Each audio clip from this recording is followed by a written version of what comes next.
Hi అండి, అందరికీ నమస్కారం. Welcome to my channel. Driving లైసెన్స్లో కొత్త రూల్స్.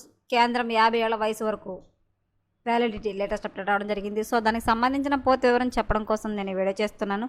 వీడియోని ఇక్కడ స్కిప్ చేయకుండా పూర్తిగా చూడండి ఫ్రెండ్స్. అప్పుడే నేను చెప్పే సమాచారం మీకు బాగా అర్థమవుతుంది. అలాగే వీడియో నచ్చితే కనుక వీడియోకి లైక్ ఇచ్చి మా ఛానల్ సపోర్ట్ చేయండి. కొత్తగా ఎవరైనా మా ఛానల్ చూస్తున్నట్లయితే కనుక తప్పకుండా సబ్స్క్రైబ్ చేసుకోండి. అప్పుడే నేను పెట్టే మరిన్ని అప్డేట్స్ అన్ని నోటిఫికేషన్కి అయితే వస్తాయి. అలాగే వీడియోని లైక్ చేయడం వల్ల వీడియోని కొంతమందికి రీచ్ అయ్యి ఇన్ఫర్మేషన్ మరికొంతమందికి అయితే రీచ్ అవుతుంది. సో లేట్ చేయకుండా వివరాలంటో చూద్దాం. దేశంలోని కోట్లాది మంది వాహనదారులకు కేంద్ర ప్రభుత్వం ఒక అదిరిపోయే గుడ్ న్యూస్ చెప్పబోతుంది.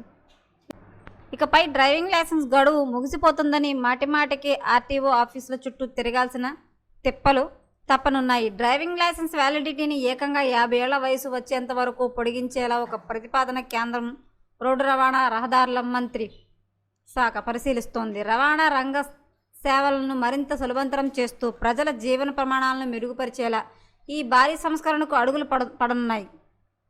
ప్రస్తుతం ఉన్న రూల్స్ ప్రకారం డ్రైవింగ్ లైసెన్స్ తీసుకున్న తర్వాతి నుంచి 20 ఏళ్ల పాటు మాత్రమే చెల్లుబాటు అవుతుంది. ఆ తర్వాత మళ్ళీ మెడికల్ సర్టిఫికేట్లు, ఇతర డాక్యుమెంట్లు సమర్పించి రెన్యువల్ చేసుకోవాల్సి ఉంటుంది. కానీ కొత్త ప్రతిపాదన ఆమోదం లభిస్తే ఒకసారి లైసెన్స్ తీసుకుంటే చాలు, 50 ఏళ్ల వయసు వచ్చే వరకు ఎలాంటి టెన్షన్ లేకుండా ప్రశాంతంగా వాహనం నడుపుకోవచ్చు.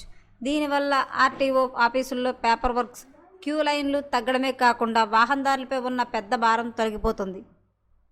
కేవలం లైసెన్స్ గడువు మాత్రమే కాకుండా వాహనాల ఓనర్షిప్ బదిలీ, పర్మిట్ల రెన్యువల్స్ వంటి సేవలను కూడా పూర్తిగా ఆన్లైన్ చేయాలని ప్రభుత్వం ప్లాన్ చేస్తోంది.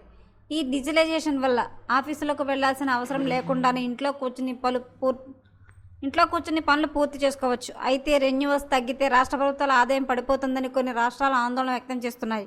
దీనిపై కేంద్రం స్పందిస్తూ ఆన్లైన్ ద్వారా ఫీజుల వసూలు ప్రక్రియ కొనసాగుతుందని, దీనివల్ల ప్రభుత్వాల ఆదాయానికి ఎలాంటి ఇబ్బంది ఉండబోదని స్పష్టం చేసింది. లైసెన్స్ రూల్స్ సులభతరం చేసినప్పటికీ ట్రాఫిక్ రూల్స్ ఉల్లంఘించే వారికి మాత్రం కేంద్రం గట్టిగా షాక్ ఇవ్వబోతోంది. తప్పులు చేసే డ్రైవర్లను అడ్డుకోవడానికి నెగిటివ్ పాయింట్స్ సిస్టమ్ తీసుకురానున్నారు. ఎవరైనా పదే ట్రాఫిక్ రూల్స్ బ్రేక్ చేస్తే వారి లైసెన్సును నెగిటివ్ పాయింట్లు పడతాయి.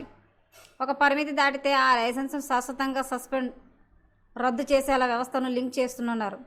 ప్రస్తుతం ఈ చర్చలు ప్రారంభం దశలోనే ఉన్నప్పటికీ సరికొత్త డిజిటల్ సంస్కరణలు అమల్లోకి వస్తే మాత్రం దేశంలో డ్రైవింగ్ సిస్టమ్ మొత్తం పూర్తిగా ఖాయమని తెలుస్తోంది.